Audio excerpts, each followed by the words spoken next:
Hello friends, welcome to movie Hunter YouTube channel. So friends, আজকে আমি একটি China movie নিয়ে আলোচনা করব, যে মুভিটি একটি love story, immortal love story. মুভিটি হচ্ছে আস অ্যান্ড দেম। এই মুভিটি প্রেজেন্ট এবং পাস্ট এর লাভ স্টোরি নিয়ে রচিত। মুভিটি পরিচালনা করেছেন রেনি লিউ রুও কিং। প্রধান চরিত্রে অভিনয় করেছেন জিংবো রান, যিনি লিন জিয়েংকিং চরিত্রে অভিনয় করেছেন চো Dong you. Phang Xiao Xiao চরিত্রে অভিনয় করেছেন। আস অ্যান্ড দেম হলো চীনা রোমান্টিক ড্রামা চলচ্চিত্র, যা 2018 সালে মুক্তি পায়। সিনেমাটি পরিচালনা করেছেন রেনি লিউ এবং মুন চরিত্রে অভিনয় করেছেন জিংবো রান এবং চো ডং ও। এটি ভালোবাসা, স্বপ্ন এবং বাস্তবায়ন সংঘাতের এক আবেগঘন কাহিনী। লেটস স্টার্ট, চলো শুরু করা যাক।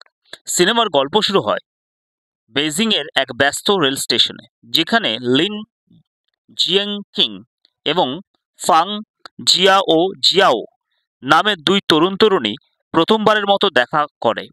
দুজনের স্বপ্ন দেখে বড় কিছু করার, কিন্তু বাস্তবতা তাদের কঠিন বাস্তবতার মুখোমুখি দাঁড় করিয়ে দেয়। লিন জিয়েংকিং মধ্যবিত্ত পরিবারের ছেলে, যার উচ্চাকাঙ্ক্ষা প্রযুক্তির ক্ষেত্রে কিছু করার। অন্যদিকে ফাং জিয়াও একজন স্বাধীনচেতা মেয়ে, যে বিশ্বাস করে ভালোবাসা মানে শুধু একসঙ্গে থাকা নয়, বরং পরস্পরের স্বপ্ন পূরণে সাহায্য করা। বেইজিংয়ের ট্রেনে তাদের প্রথম সাক্ষাৎ ঘটে। দুজনেই নিজেদের গ্রামে ফিরে যাচ্ছিল নববর্ষ উদযাপন করার জন্য। ট্রেনে তাদের আলাপ হয় এবং ধীরে ধীরে বন্ধুত্ব গড়ে ওঠে। তারা বুঝতে পারে উভয় জীবনে ভালো কিছু করতে চায় তারা, তবে পথটা অতটা সহজ নয়। বন্ধুত্ব থেকে ভালোবাসার রূপ নিতে খুব বেশি সময় লাগে না। তারা একসঙ্গে সময় কাটাতে শুরু করে, ছোট ছোট স্বপ্ন দেখে এবং প্রতিজ্ঞা করে একে অপরের পাশে থাকার জন্য। বেইজিংয়ে তারা একসঙ্গে থাকার জন্য সস্তায় একটি অ্যাপার্টমেন্ট ভাড়া নেয়। জীবনযাত্রা সহজ নয়, দুজনেই চাকরির সন্ধান করে এবং ছোট কাজ করতে শুরু করে। ফাং জিয়াও চায় লিও সফল হোক, কিন্তু সে লক্ষ্য করে লিন খুব বেশি স্বপ্নের পেছনে ছুটছে, বাস্তবতাকে সে উপেক্ষা করছে। অন্যদিকে লিন মনে করে ফাং তাকে বোঝে না এবং তার উচ্চাকাঙ্ক্ষাকে সমর্থনও করে না। সময়ের সঙ্গে সঙ্গে তাদের মধ্যে তর্ক বিতর্ক বাড়তে থাকে।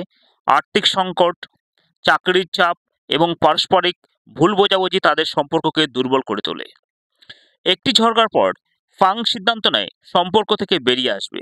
সে লিনকে ছেড়ে চলে যায় এবং দুই দিকে এগিয়ে যায়। লিন পরে বুঝতে পারে ফাং আসলে তার জীবনে গুরুত্বপূর্ণ অংশ ছিল, কিন্তু তখন অনেক দেরি হয়ে গেছে। বহু বছর পর তারা আবার রেল স্টেশনে দেখা করে।